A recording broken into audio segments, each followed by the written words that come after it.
Hello and welcome to the Sonic Cinema Podcast. My name is Brian Scuttle. Thank you for joining me at www.sonic-cinema.com as well as the Sonic Cinema Podcast YouTube channel.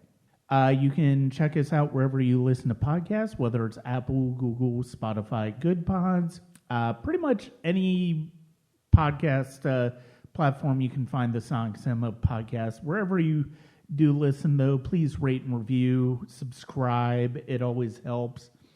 I have been pushing YouTube a lot more recently. I've been pushing Good Pods. We do fairly well in the film history rankings over there at Good Pods, and that's always good to see.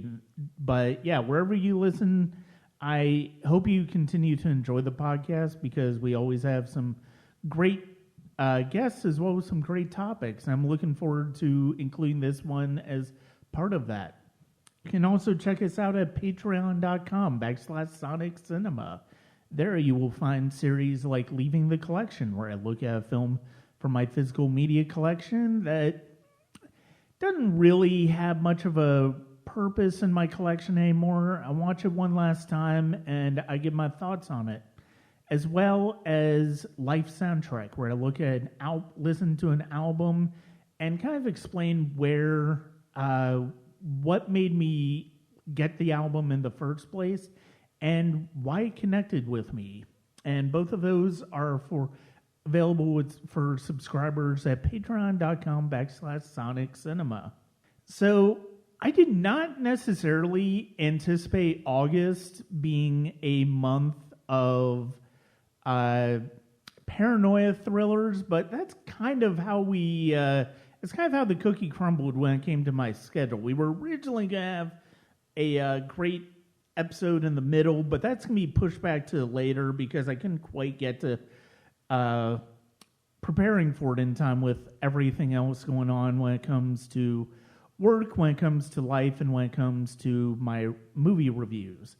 But this one I did want to get to because of the fact that it's a movie that I really have had a deep amount of affection for, and I do feel like this is probably one of my favorite films from this filmmaker, is David Fincher's The Game from 1997.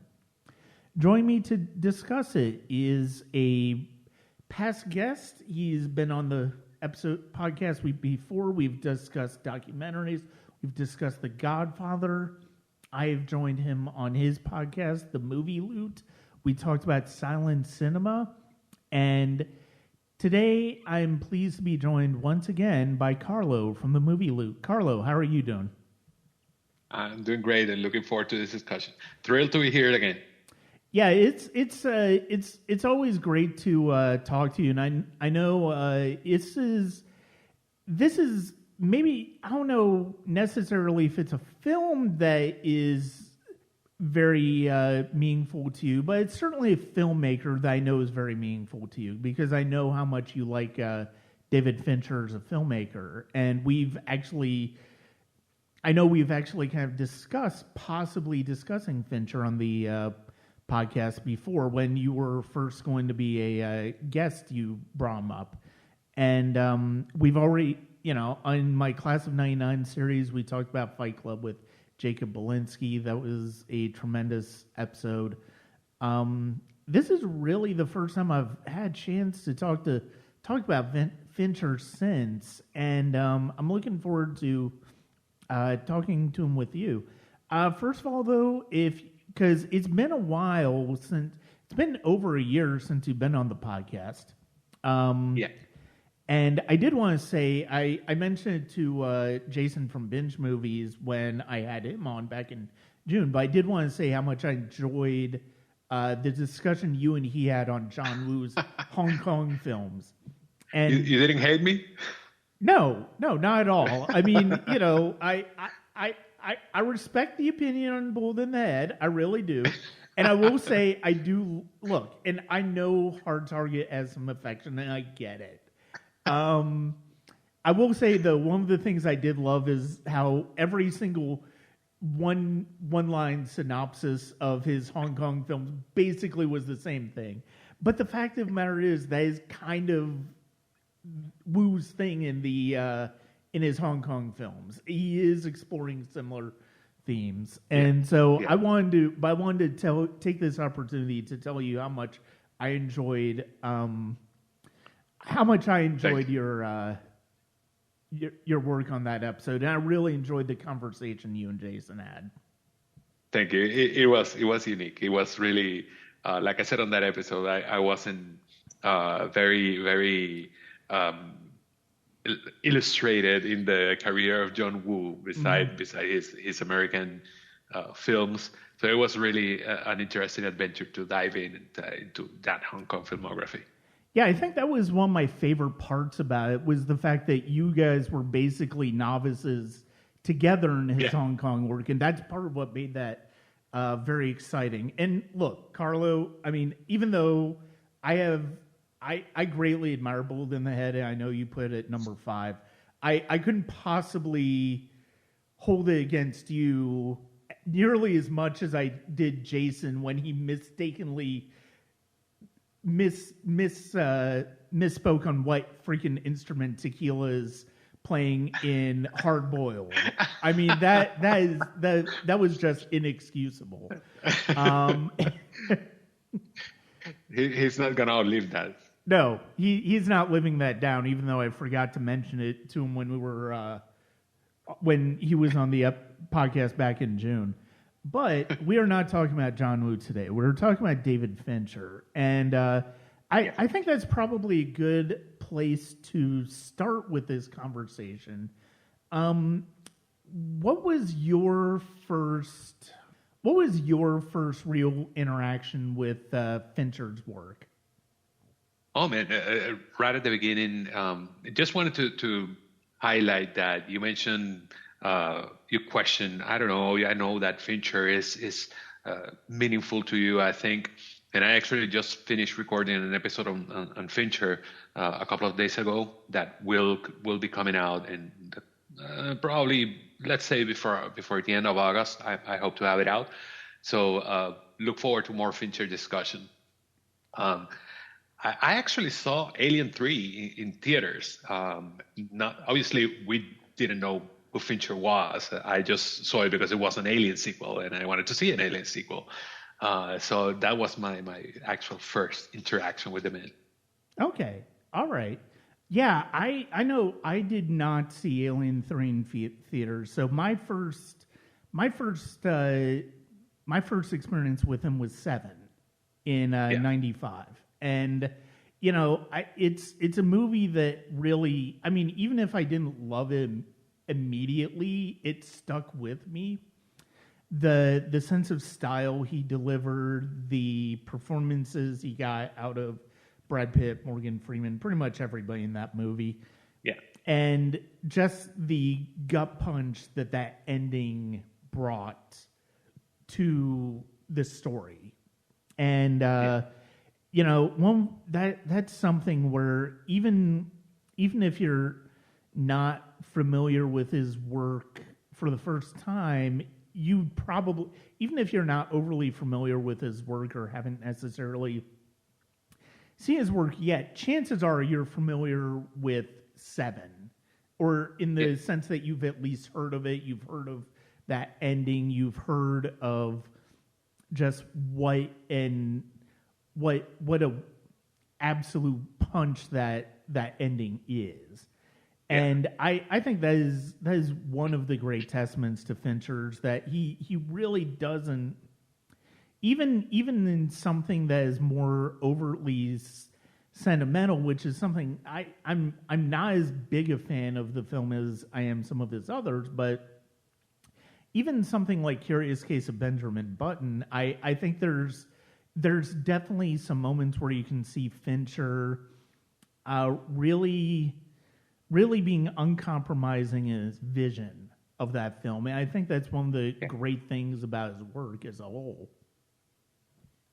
Yeah, and one thing that I think I pretty much saw, I've seen all his films in a chronological order, even if I haven't seen most of them in theaters. I think Alien 3 is the only one I saw in theaters. I think I saw Panic Room. I'm not really sure. I think I saw Panic Room in theaters.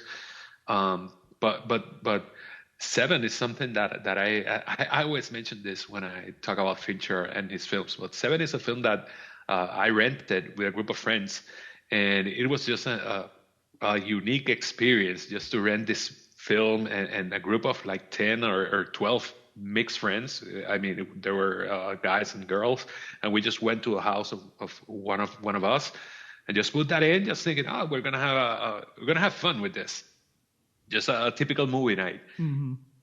And during that last half hour, everybody was just so quiet, and our jaws were on the floor in that ending. It's a film that everybody was at the end like, what?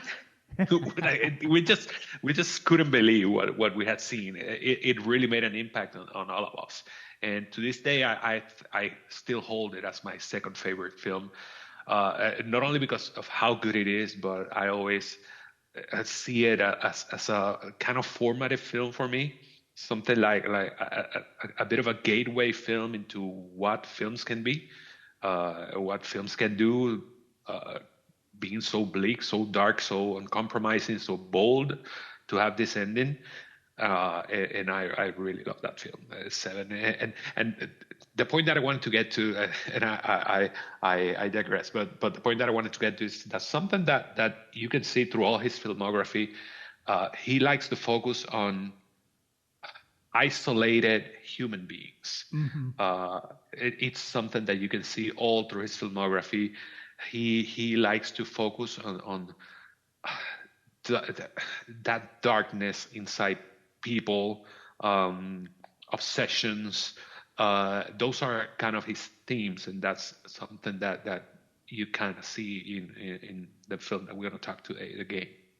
Yeah, I think that's an excellent point. And I mean, you can definitely see that through line, whether it's something like Seven, whether it's Fight Club or Zodiac or Social Network, even. And then, of course, Girl with the Dragon Tattoo, Gone Girl, and Mank. And I mean, you can, yeah, I definitely see that through line. And that's something that honestly not really occurred to me when thinking about Fincher's work, because of the fact that, I mean, you know, when you think Fincher's work, I think for the most part, I think what a lot of people gravitate towards first is the style. It's very specific visual style. A lot of darkness in it, which goes to the sometimes complicated sense of morality, but also even in something like Benjamin Button, which is ultimately something that in other hands would be very wistful and romantic. You know, to your point, it is essentially about a character who is isolated by nature of. Yeah. By the nature he was of born. his experience. And so, you know, it's and that one is interesting. I'm not a huge fan of it, but ultimately what I do think is kind of interesting is watching Fincher as a director bump up against Eric Roth as a screenwriter.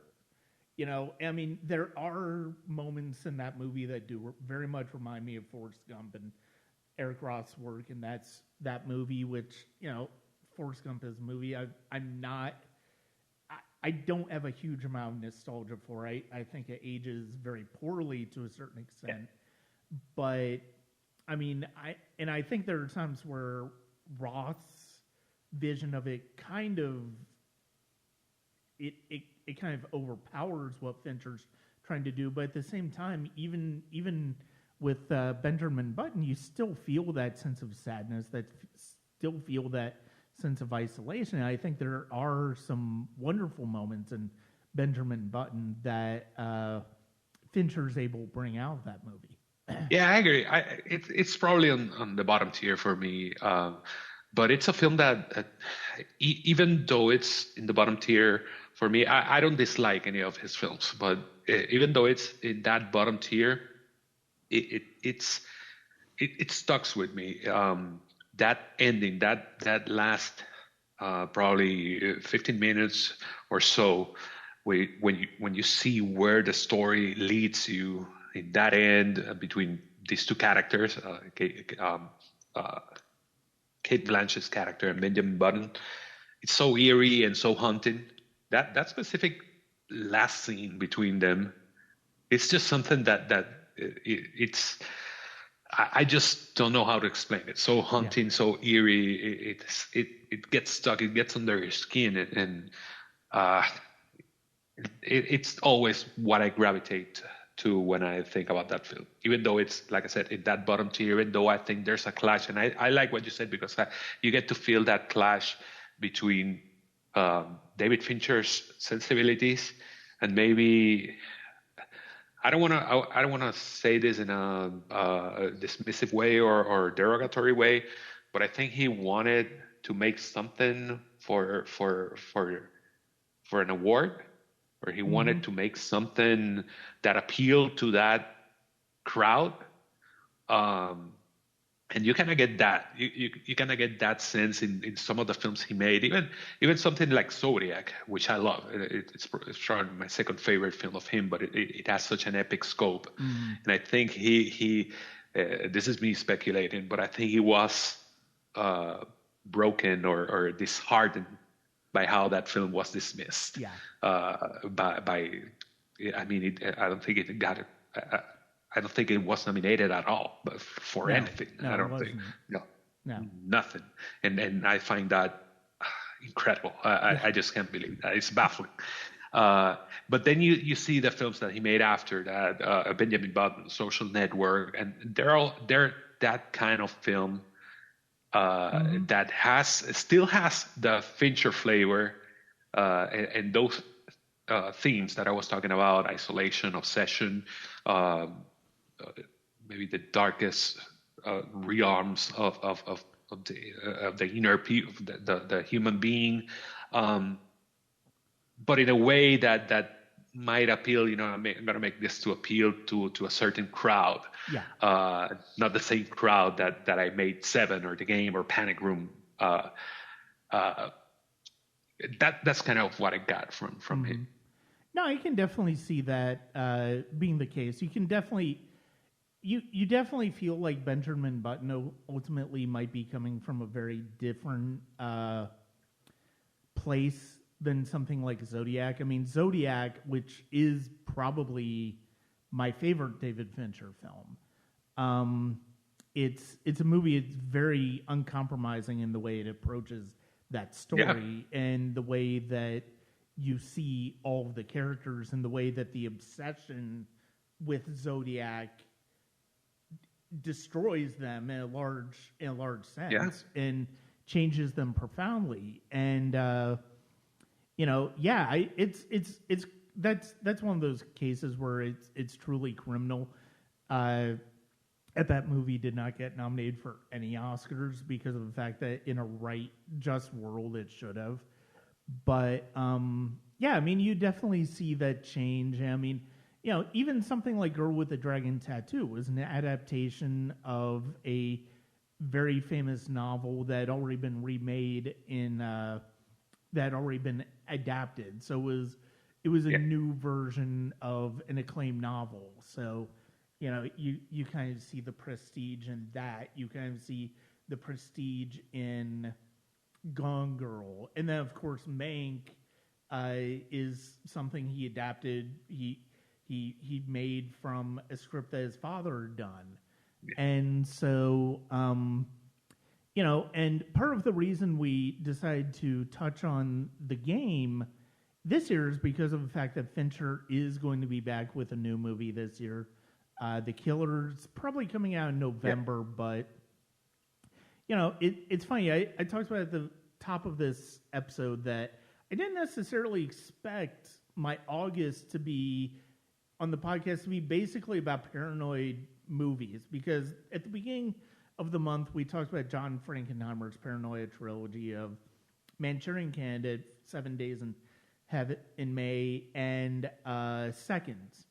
And it's funny because of the fact that The Game is a movie I know I saw in theaters, and I really liked it. I don't know that I would say I loved it, but I really enjoyed it, and it really stuck with me.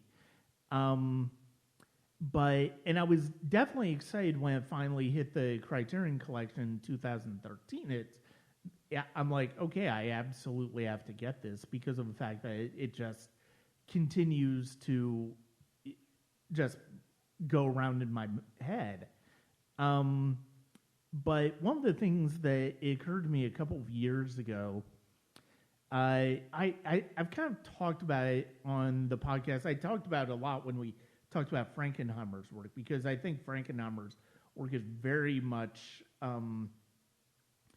something that I think resonate. A big part of the reason that it resonates now is we live in an age where conspiracy theories are very much in the forefront of politics. And you think about the QAnon conspiracy theory, and I do feel like there are elements of all of those Frankenheimer movies that fit into this. And to a certain extent, I think The Game, in a way, has elements of that as well. And it's basically, I think to a certain extent, it's a movie, basically, you can see it in a way as tearing a rich person down to where he has nothing left that can protect him. But also, it's very much in this idea of live-action role-playing, LARPing, which is essentially what The Game is. It's a live-action role-play that Nicholas Van Norton, the Michael Douglas character, finds himself involved in unwittingly to a certain extent, even though Yeah. it is even though it's a birthday present from his brother Conrad, played by Sean Penn. He doesn't necessarily, even though he goes to the company CRS and goes through all of the things that the tests and all of that stuff, he's told, oh yeah, you're not really a good candidate for this. And it's like, oh, okay. And then all of a sudden, his game begins almost under his feet. That same day. And so when did you first see The Game? Like I told you, I think I've seen all of Fincher films almost chronologically, but it wasn't in theaters. I'm pretty sure I rented it. I think I saw it alone. I rented it and I saw it at home, and it was a film that I enjoyed from the beginning. It's a film that I bought. I'm not a big physical media collector, but I like to buy the films that I like, films that I know I'm gonna rewatch and I'm gonna have fun with them. And that's a film that I think I have even on VHS, and I have the DVD. I know I have the DVD, and I think I had the VHS originally. Mm-hmm. So it's a film I watch and rewatch often. It's a film that I enjoyed, and I even rewatched it. I rewatched it this week because I wanted to be ready for the discussion. But I had rewatched it like 2 or 3 years ago, maybe. So it's very fresh in my mind. It's a film I've seen a lot of times, and I think it has grown in my esteem. Mm-hmm. I don't know if I'm bearing the lead because I don't know when this episode will come out, and I don't know when my episode will come out. But it made my Fincher top 5. It's on my Fincher top 5. It's one of my favorites, based on how much I've seen it and how much I've gravitated towards it versus other Fincher films, which I've seen maybe only once, and I haven't felt the need to rewatch them. Just to give you an example, Girl with the Dragon Tattoo, I saw shortly after release. I rented it. I saw it. I remember I enjoyed it a lot. I have it ranked fairly highly on Letterboxd, but I just don't remember a lot about it. Yeah, it's not a film that has stuck with me, even though I remember enjoying it. But The Game, it's a film that sticks with you. Even and I don't want to jump too much ahead, but even though a lot of the things that happen uh, might not hold that well to close scrutiny, especially Mm-hmm. towards the last act. Yeah. And even Fincher wasn't that keen on that very last act.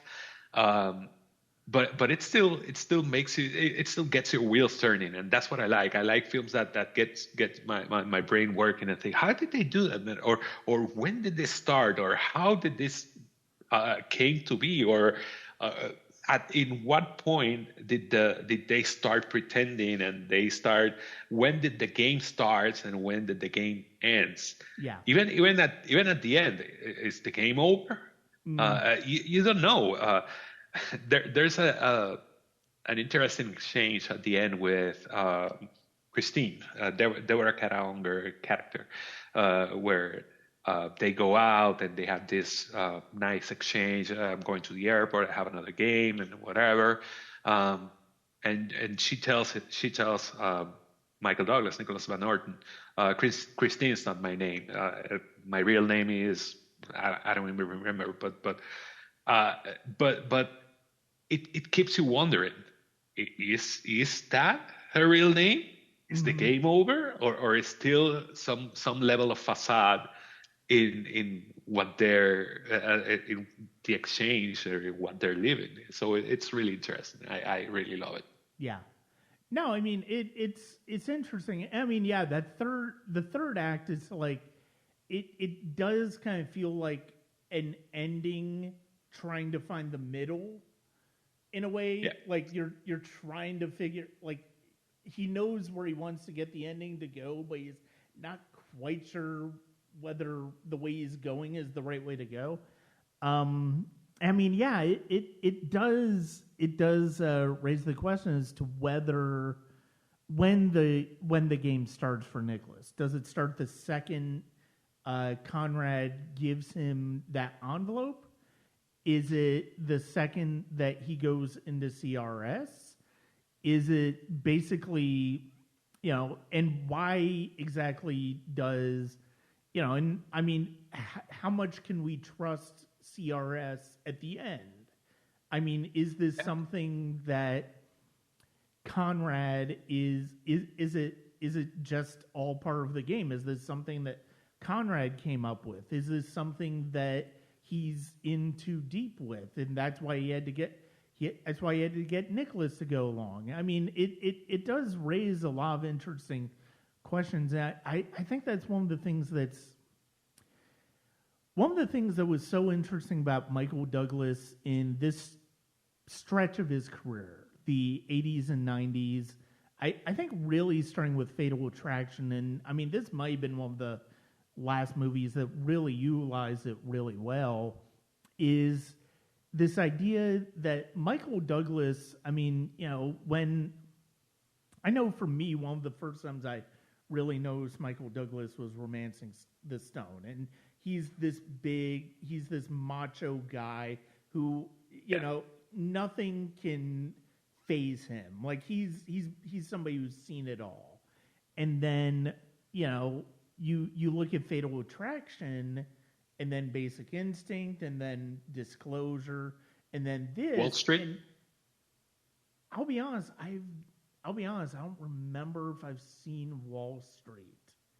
I might. Okay. I'm pretty sure I've seen Wall Street, but it's been so long that I kind of don't feel comfortable saying I've seen Wall Street, because it would basically Yeah. be a new movie to me. Yeah. But no, but yeah, I mean, basically, it's this whole idea that this character who feels like they can't be touched by society, all of a sudden has something that challenges them in a way that they've never been challenged before. And, whether it's Catherine Trammell in Basic Instinct, whether it's Alex in Fatal Attraction, whether it's Demi Moore's character in being accused of sexual harassment and Disclosure, and whether and the idea of this game that you just don't know what to expect with it.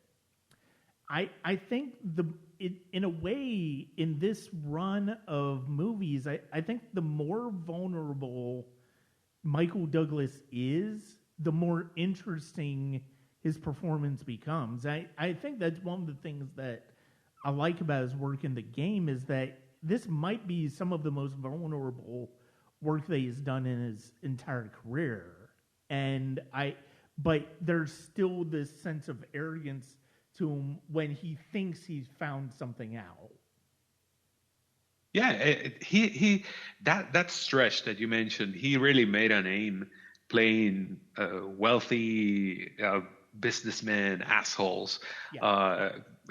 In pretty much all those films, the typical sort of businessman that you see in Wall Street, that you see in Federal Attraction, not so much, but he's a businessman. He's someone that I don't remember what job he has in Federal Attraction, but whatever. You get this in The Game. You get Traffic, where he's I think he's a politician in Traffic. Yeah.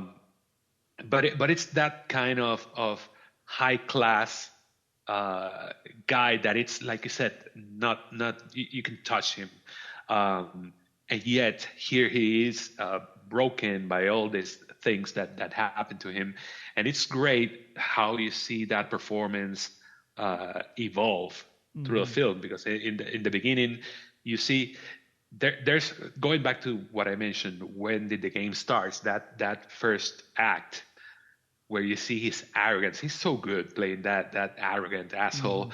When he's in the restaurant, and I love that. So many little details, but for example, he's in that restaurant waiting for Conrad, and he says, the waitress walks by and he says, "This is iced tea." Like, Yeah. you haven't filled this, and by the way, that's Christine. He still hasn't received the present, the gift from Conrad, but that's Christine. You don't see her, but that's Christine. So again, when did The Game start? But you see that arrogance, and that when he goes, how dismissive he is when he goes to CRS of all the process. And James Strathairn is so great in that film. And he gives him all the forms, and he's so, what are you really selling? I don't care about this, but he really cares. Yeah. Because one of the things that I was talking with my guest in my episode was that he actually craves this. He wants this break from routine. He wants this, and that's why he goes along with it. Even though the test and all the physical exams that they are running on him take all his day, he's going along because this is something different to what he's used to, and it's so great to see him progress from that to how you see him in the end, where you see him already humbled, broken down, acknowledging maybe all his faults and mistakes and all the things that he had done wrong. It's a really interesting performance. Yeah, I mean, and I think that's, in getting to that ending, like you do get the impression as the film goes along that the reason Conrad sets this up for him is because of the fact that he feels like his brother needs to kind of be taken down a step. And really, you were becoming too much of an asshole. It's sort of in a weird way. It's almost a wonderful life in a sense, because of the fact that he's like George Bailey is basically stripped of everything he thought he knew until he gets to this point where he realizes it's like, my life has not turned out the way it probably should have. And, I probably should be more appreciative of the life that I have. And, this coincides with his 48th birthday, which his father was 48 years old when he killed himself. That is made abundantly clear. And Nicholas witnessed his father killing himself. Yeah. So, I mean, that's obviously the bait on the hook for Nicholas to, kind of get pulled out of his comfort zone and to really reckon with the idea that he, being successful like his dad does not necessarily mean he's successful. Being a financial success does not necessarily mean you are a personal success. And I think that's one of the things that is so interesting about the game, the way it unfolds, is that it basically is working towards getting him to that realization that just because of the fact that you have everything in life that you feel like you need doesn't mean that you have the things you should need. You do actually need. Yeah, and they make it so clear in all those first scenes that you have where you see him around his house, everything's so cold and dark. Even when in the scene where he's having he had his first breakfast, and the only person that's there is the maid, and the kitchen is so dark, and there's the birthday scene when he gets home, and he only gets like the maid left him like a cupcake, and he's eating alone. So there's that sense of, like I said, I haven't really achieved what I need. I'm still going back to what I mentioned in the opening. I'm still isolated. I'm still alone.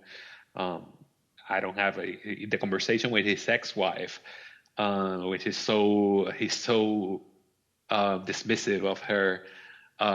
It's really establishing where he is, going to where he will end. Yeah. And I mean, the thing is, it's like when that, and when he gets home that night after he's supposedly doesn't fit the profile for the game. He comes home, and obviously that wooden clown is there. It's in the exact same location that his father's body has fell. And at that moment, it's like, oh, that was just a put on. The game is officially on, and that was just them, making him think the game wasn't going to start, but the game is starting. And he's flustered by it when they tell him, like I said, he's flustered when they tell him, even though he pretends like he doesn't care. Yeah. But he's flustered when they tell him, no, your profile doesn't fit what we want. And he's like, what?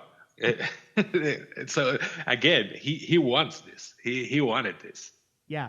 And I mean, I do like, I really like Douglas in this role. I think this is the type of role that he does really well. And I think it's something that I don't know that I mean, even though yes, he did win an Oscar for Wall Street, I don't know that he ever really got a whole lot of credit for beyond that. I mean, he's certainly been acclaimed in other movies, but because of the fact that so much of what he is best known for, kind of like pop boiler thrillers, I don't know that, as opposed to prestige films, you kind of get the impression that, he was somebody who, Hollywood certainly appreciated him because of the fact that he brought people into the theater, but they didn't necessarily appreciate why we went to the theater or we watched his movies. We rented his movies if we didn't catch them. And, it's interesting to see. I mean, he kind of is in the last 20 years or so, he had kind of gotten into the same routine a lot of the older actors like Pacino and De Niro and stuff they did, as far as older men comedies and stuff like that. And it's like that's not who Michael Douglas is. I mean, he can do comedy very well, but it's like that's not who he is. He was he in one of the, I think he was in Las Vegas. I haven't seen it, but I think it was with Morgan Freeman. Yeah. Yeah, I believe that was the one he was in. But yeah, I mean, he's like, I mean, I do think part of it is because of the fact that, I mean, we have seen such a change in what Hollywood prioritizes in terms of the type of movies they prioritize. I mean, you know, the best thing he's probably known for in the past 20 years is playing Hank Pym in the Ant-Man movies. Yeah. And, you know, he's fine in that role, but at the same time, it's like that's not what we enjoy watching Michael Douglas play.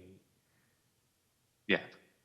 I'm actually seeing his filmography, and that's pretty much all that he has done in the last 10 years, maybe, only with a couple of one or two other films. That's all he has done. I think he has been sick the past decade or so, and I think he Yeah, did. yeah. I think he did Yeah, have throat cancer, and I think that's certainly minimized what he's been able to do on screen. But still, the idea that you know what most people know nowadays is in Marvel movies, it goes to this eternal question of, you know, is, you know, it's sort of like, oh, I know Hank Alec Guinness from Star Wars, and it's like, okay, sure, but he had this entire career before Star Wars, and it's like, is that really, you know? And it's like, you know, we all, you know, I mean, Alec Guinness's feelings on Star Wars are pretty notorious,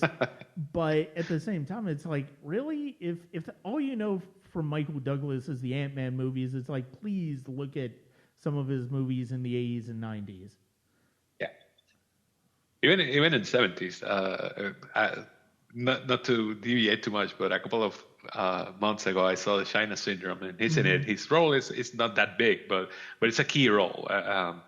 And he was pretty good. He was pretty good, and he was a producer also, which that's another thing to his career, that he got into the producer seat pretty much from the beginning. Yeah, and he took advantage of that, and he's produced a lot of great films. And, and he was I think he was one of the Oscar winners on One Flew Over the Cuckoo's Nest, which he produced. Yes, that's the first one. Yeah, that's the first that he won. Yeah, and so, but yeah, I mean, Michael Douglas is just a terrific actor. I mean, you know, the fact, I mean, obviously having a father in Kirk Douglas no doubt helped get him in the door as a producer, and, you know, what he wanted to do in Hollywood. But still, I mean, I think one of the things that's interesting about Michael Douglas, one of the things that you really do hope for when it comes to, you know, there's a lot of talk always about like Nepo babies and stuff like that when it comes to actors who have legacies and stuff like that, who are part of legacy families. And I mean, certainly Michael Douglas is part of that. But at the same time, I think one of the things you can't help but admire about Michael Douglas is that he's not just known for being Kirk Douglas's son.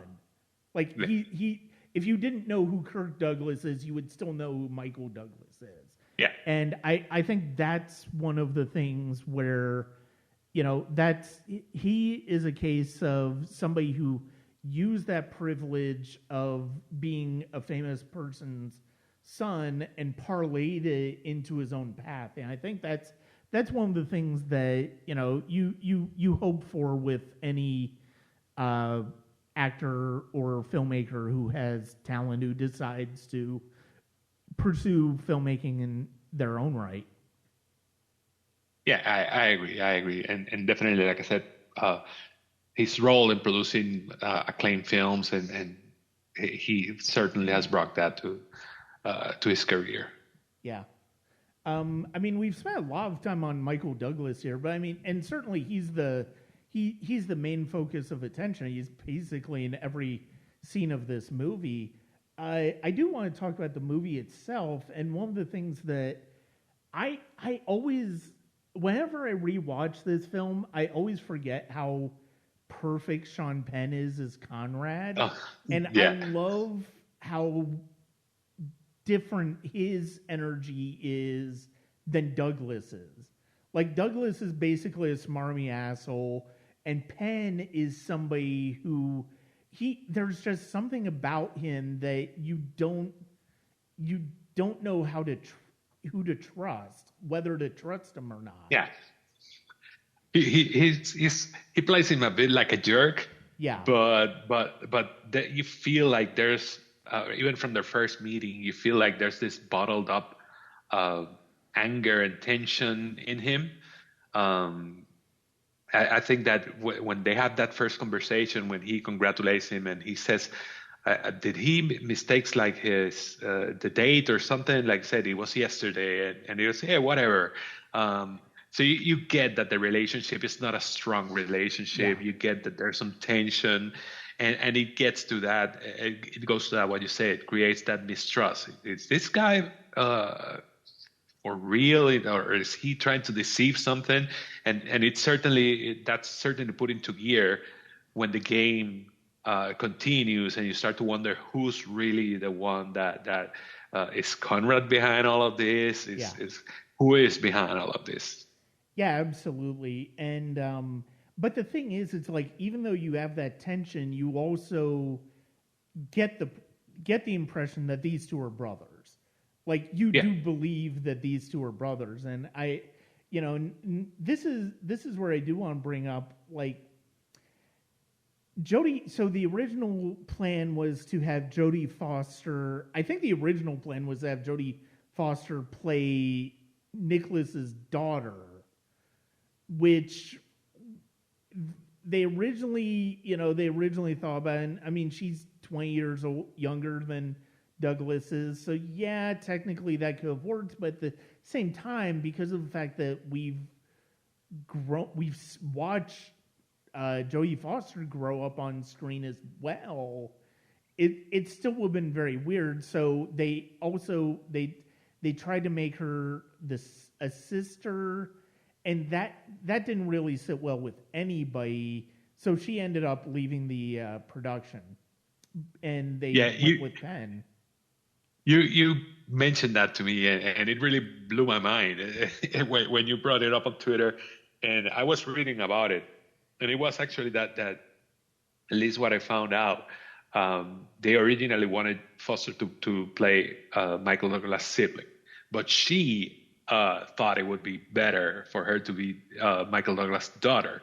And Fincher and Douglas didn't like that idea, so they dropped it. And I think Foster didn't take it too well. Yeah. But at least apparently they meant it because she was later in Panic Room with Fincher. So at least it seems that they fixed that up. But the thing that it is that ever since you brought that up on Twitter, I haven't stopped thinking about that, because as much as I like Sean Penn and he's great, just thinking of Jodie Foster and that role and the different dynamics that would be with between a brother and a sister, I just would like to see that version of the film.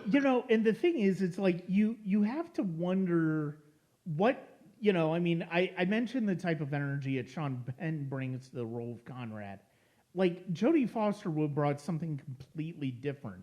Would she have played it closer to what she later played in Inside Man for Spike Lee, that type of icy, no-holds-barred female?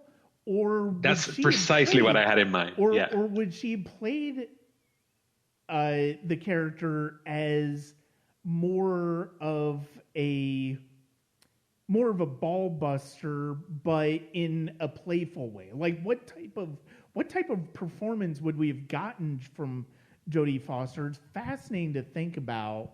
I mean, Sean Penn, I think, is absolutely perfect in the role, but it's great. One of those what ifs that you just don't.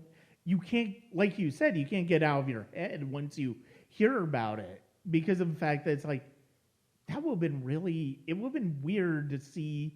I mean, the daughter thing just wouldn't have worked at all. I mean, honestly, I understand where Fincher and Douglas were coming from, and I'm glad that her and Fincher mended fences, because she's terrific in Panic Room. Yeah. But it's interesting because of the fact that like this is a movie that takes place in San Francisco, and I'm fascinated by the way that Fincher shooting this film in San Francisco does so very differently than he does in Zodiac. I mean, now granted, Zodiac is a period film, so I mean, obviously you're going to light the film differently. You're going to go for different hues and the colorization. But I think he approaches San Francisco in this movie almost as a nightmare. In a way, it's very much a film noir in a lot of ways, and I mean it's something where it's claustrophobic in a lot of ways too, in the way we get the impression of what the city is, because of the fact that you just feel like everything's closing in around Nicholas in this movie. Yeah, whether it's I really hadn't thought about it as a film novel, but it really is. But yeah, even what I mentioned about the house, the way that the house feels so closing up on him, so empty, and yet he's so boxed in that space. The way the office feels, the way that he's framed when he's in his desk. One of the first scenes when he's in his desk and the secretary is like telling him stuff about what he has to do. That's when she tells him about the Seymour Butts. Yeah. And the way that Fincher shots it, it's like closes in slowly on him, and he's boxed in by the doors and the surroundings of the office. And then it's the dark streets, or it's the elevator where they're trapped, or it's the Christine's quote unquote house, the taxi cab where he's drowning. Everything to call it claustrophobic is definitely spot on, because he's always so enclosed and trapped and dying to get out of whatever he is. Mm-hmm. Yeah, and I mean, and Christine, played by Deborah Kara Unger, is very much a film noir, is very much a femme fatale in a lot of ways. Exactly. You can't necessarily trust her, and there's a hint of possible romantic connection, but there's certainly not a lot of it early on. But as the film goes, it's like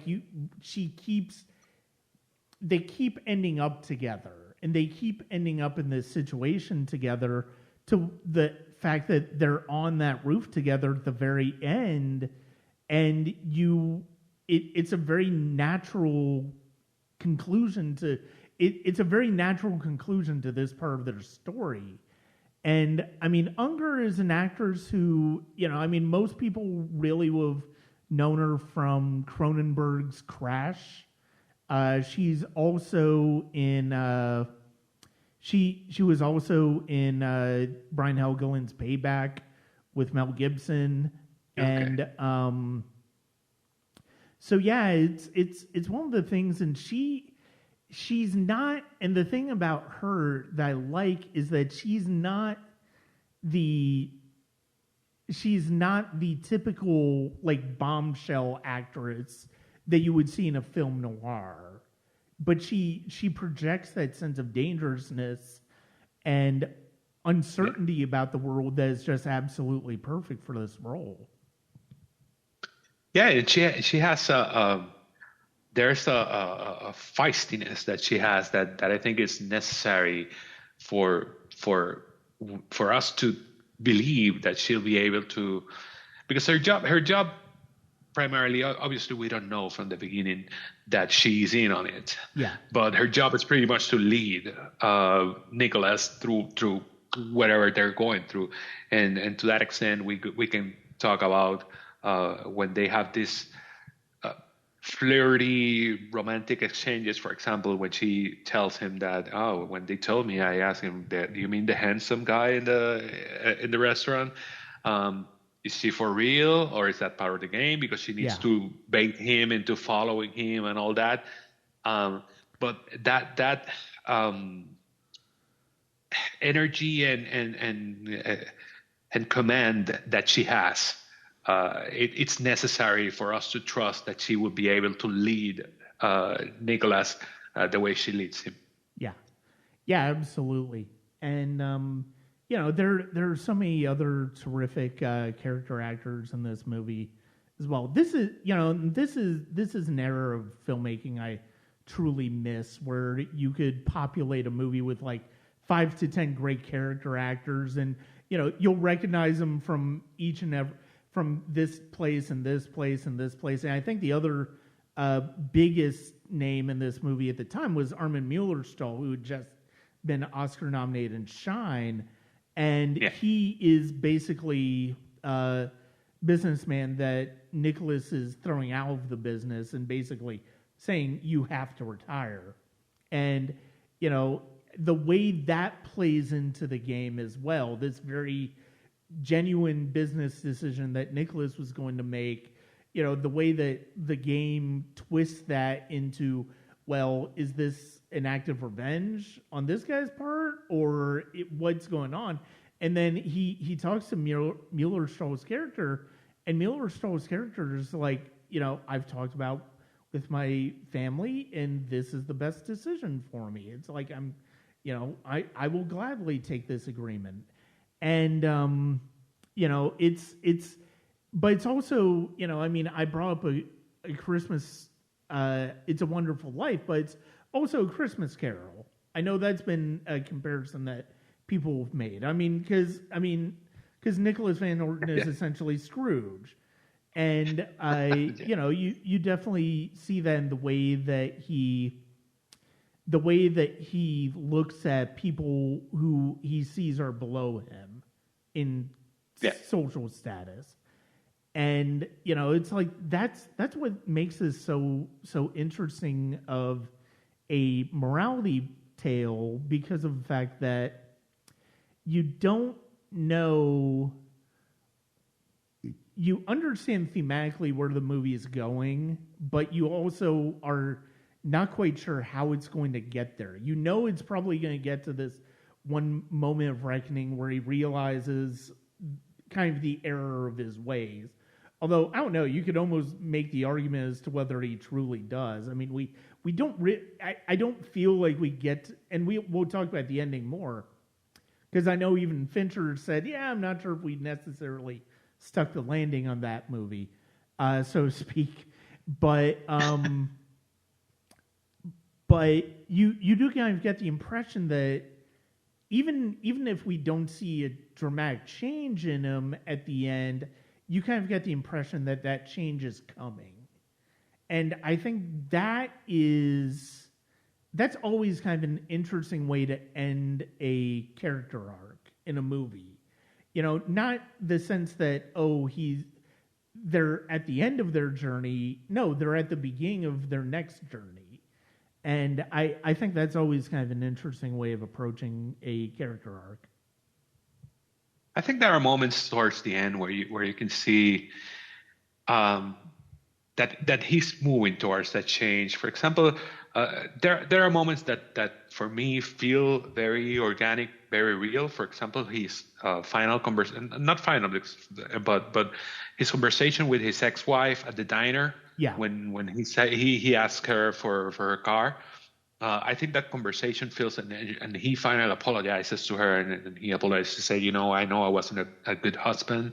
I know I wasn't there, and I apologize. And I think that everything that has happened has led him to that. And you contrast it with his first conversation with his ex-wife, which I was mentioning a while ago, that coldness and dismissiveness, and you feel that's genuine. Then there are others that, to me, feel a bit forced or heavy-handed. For example, when he's in Mexico and he walks in that diner where he's all taking out the pennies from his pocket, and he says, "Anybody driving to?"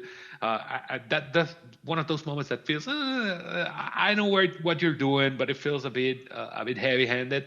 But I think it all leads to that he's humbled, he's changed. He's not the arrogant asshole that he was at the beginning. He's a bit more broken. And even things like costume changes. In the end, he's not wearing a suit. He's wearing more like a sweater. Yeah. He looks more comfortable and more laid back. His hair is brushed different, so there's a more a relatable look to him in the end than what you see in the beginning, all pressed up and hair slicked back. But yeah, you get that idea, like I mentioned, that there's more change to come for him. Yeah. What would you say is probably your favorite moment of the film? Oh my God, I think the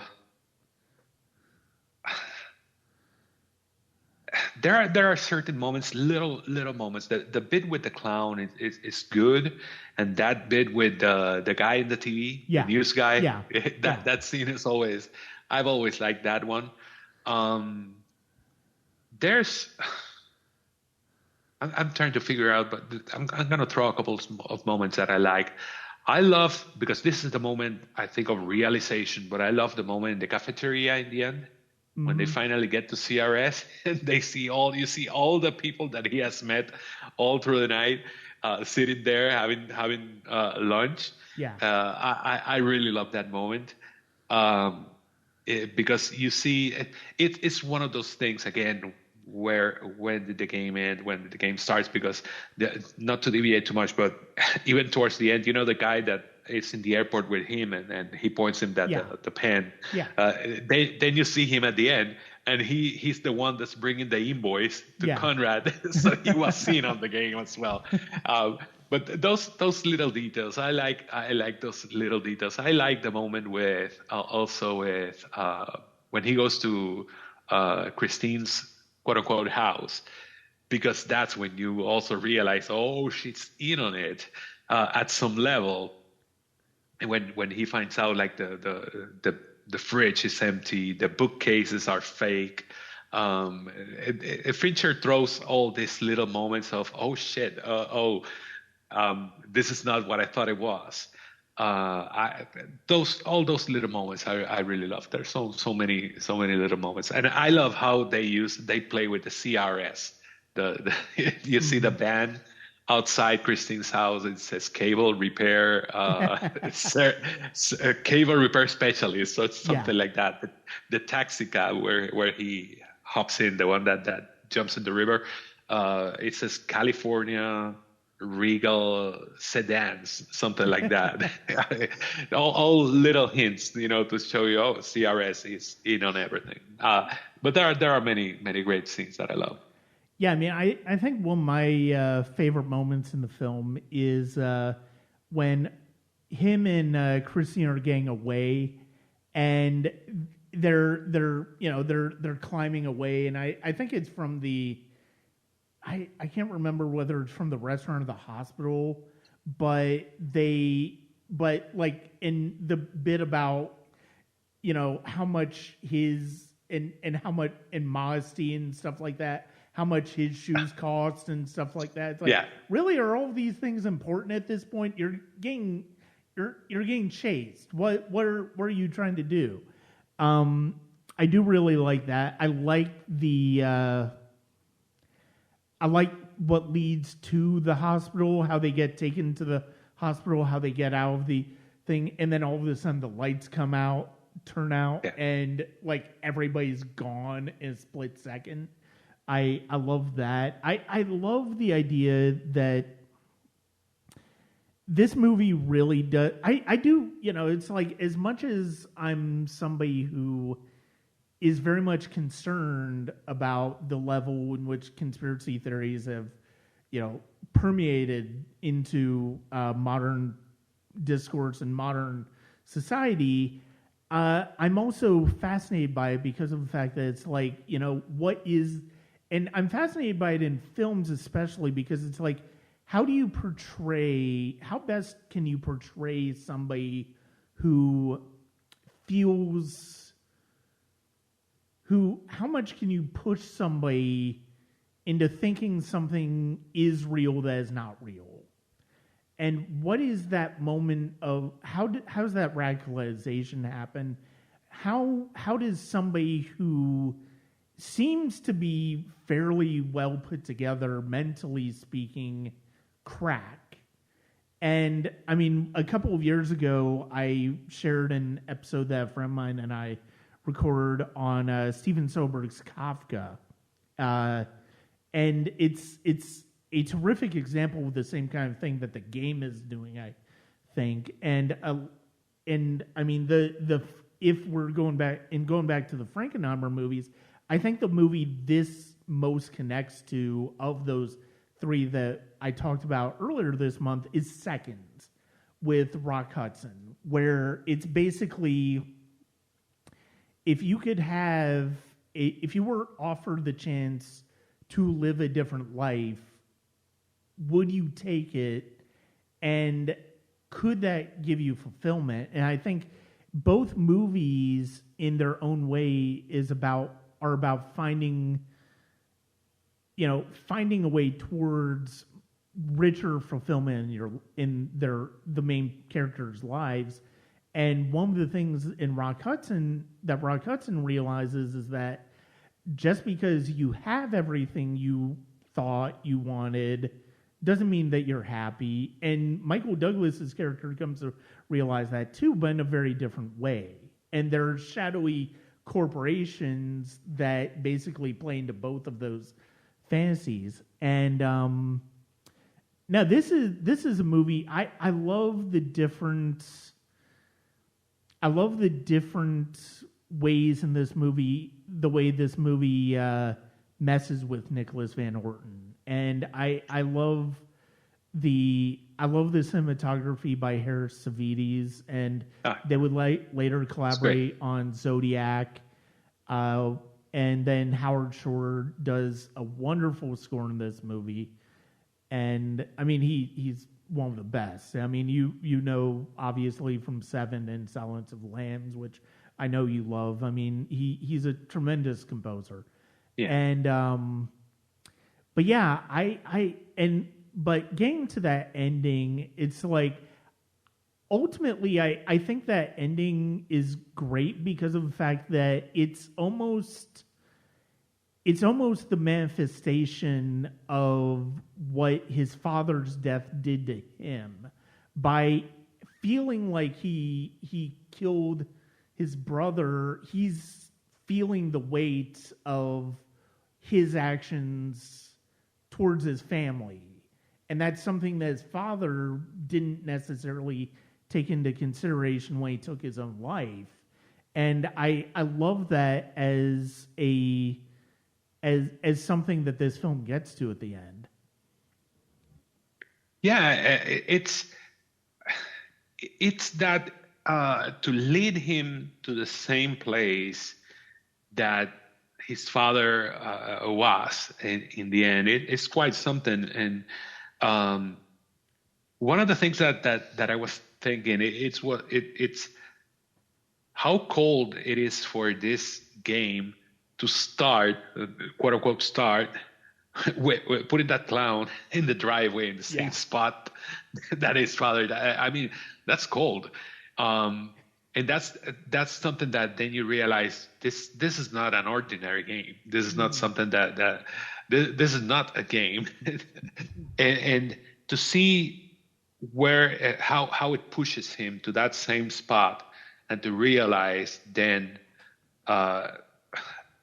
all the consequences of all the things that his behavior or his attitude or anything that he has done, it's quite powerful. And I just wanted to go back to something that you mentioned, because you brought up Seconds, and I really hadn't thought about that comparison, but I really like it as well. But one of the things that I remember about Seconds, I just saw Seconds I think last year, and I really loved it. But I remember that one of the things that Rock Hudson says toward the end is that even though they gave me a new life, they're still making the choices. Yeah. They're still making the choices for me. Yeah. And that's something that you can see here. I'm in this game, but they're still making the choices for Nicholas in how the game is played, in how Christine is leading him, Christine and Conrad, because even the scene where he's with Conrad in the car, and they have this moment where Conrad chastises him about their relationship and whatnot, and it feels forced, but then again, it is, because Conrad is pretty much acting it out. But it's that sense of what is going on and where is this game, who's calling the shots, which is what I was going for. It's a really, really interesting. Mm-hmm. Yeah, you mentioned that this would be in your top 5 of Fincher. Would it be giving away something to ask you exactly where in your top 5? I put it, when I did the top 5, I put it at number 4. Okay, all right. Yeah, I mean, I think that's definitely fair. I mean, I do think with Zodiac, with Seven, I would put Fight Club up there as well, with Social Network. Yeah, I mean, definitely bomb 4. Yeah, definitely 4 or 5. I can see that being a very fair assessment of the movie. Anybody that knows me knows that Seven it would be my number 1. I mean, that's not a secret. And I even mentioned Zodiac would be my number 2, and maybe Fight Club. Fight Club it would be my number 3, and then the game. I know, and I mentioned this in my episode. So to everybody that wants to hear me talking more about Fincher, just stay tuned to the Movie Loot, and you can find that Fincher loot. But I know this is where I'm a bit controversial, but Social Network is not a film that. It's a film I like. Like I said, I don't dislike any of his films, but it's a film that, weirdly enough, hasn't resonated with me that much, which is weird because I work IT. And it's not a film. It's a film I like a lot, but it's not a film that kind of sticks with me. Mm-hmm. I don't know if it's, even though all of Fincher films have that coldness, but it's a film that I really don't. I don't know. I don't feel it. I mention it because I know it's a lot of people's favorites, but it's not mine. It's probably it would be 7, 6, 7. Mm-hmm. Okay. All right. Yeah, I mean, it's like I think Social Network would be higher for me just because of the fact that I find myself getting sucked in every time I watch it, and I just love the performances in that movie. But yeah, I mean, by all means, if you're not already listening to Movie Loot, you should be listening to Movie Loot because it's a lot of fun to listen to, and it was a lot of fun to do when we did the Silent Loot. It was great to be on the episode with you. And before we wrap it up, do you have anything more that you want to talk about with regards to the game? We mentioned him briefly, but I really wanted to highlight him again. James Rebhorn. I love him.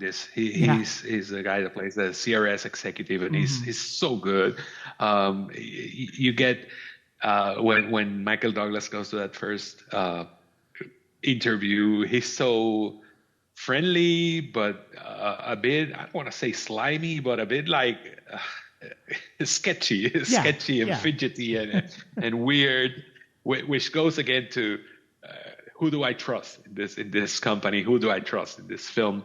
And I love him. God bless him. He passed away a couple of years ago, and he was great. Yeah, he was terrific in anything that you watched. You saw him in, and I just love how this movie I love how this movie escalates the situation for Van Orton every single moment. Like, there's always something that raises the stakes just a little bit more for him. And, I mean, I completely understand where Fincher's coming from, where he might say, oh, I'm not sure if we quite nailed the third act on that movie. But I think where he ends up, I think is a really great place to end up for this movie. And especially given how uncertain the movie has been up to that point, I think it kind of makes sense that you end up in a place where you're still not entirely 100% certain of where the movies ended up at that point. Yeah, it's most of my issues with the ending, and there are not big issues, obviously, for because obviously you already heard that how much I love the film, but most of my issues have to do with that specific rooftop scene and the whole execution of that jump and how it leads to that. But it's the kind of film where I really don't see it ending any other way. Yeah. Because this is what the film has led you all the way. And it's one of those cases where I think that even which something that I said towards the beginning, even though it doesn't hold up to close scrutiny, here's where the themes overcome the logics of the film, and I think it's important for the film to end that way. And I understand what Fincher was going for. Yeah, absolutely. Well, Carlo, thank you again once again for joining me on the podcast. Where can people find you in the Movie Loop? You can listen to the Movie Loop on every podcasting platform, every streaming platform. Good Pods, you mentioned Spotify, Apple Podcasts, Google Podcasts, anywhere. And I always say that anybody that listens to the Movie Loop, you will, it's my guarantee that you will walk away at least with one worthy film recommendation. That's what I guarantee to anybody that listens to the show. Yeah, and again, I mean, you should, hopefully you're already listening to the Movie Loop, but if you're not, I can't recommend it enough. Carlo's I've always been fascinated to talk to Carlo. I've always enjoyed my conversations, and this is no exception. So, Carlo, once again, thank you very much for joining me. Thank you for having me again, and as usual, it's a fun conversation. It's always a lot of fun to talk with you. I'd like to thank Carlo once again for joining me. It's always great to talk to him, and please check out the Movie Loop. It is a lot of fun to listen to, and like he said, there's always going to be something that you take away from that's interesting, whether it's a film recommendation, whether it is a discussion. It's always fun to listen to the Movie Loop. That's going to be it for this episode of the Sonic Cinema Podcast. We're changing pace as I change jobs for the first time in 20 plus years. It's going to be a bit of a change, and I'm looking forward to it. We are going to be talking about my annual trip to Dragon Con in September, as well as film festivals and kind of how they fit into the award season. And we can only do that by talking with Amanda Spears, and I'm looking forward to talking to her again. For now, though, please check me out at patreon.com/SonicCinema. Anywhere you listen to the Sonic Cinema Podcast, YouTube, Apple, Google, Spotify, Good Pods, and also, obviously, my written work at www.sonic-cinema.com.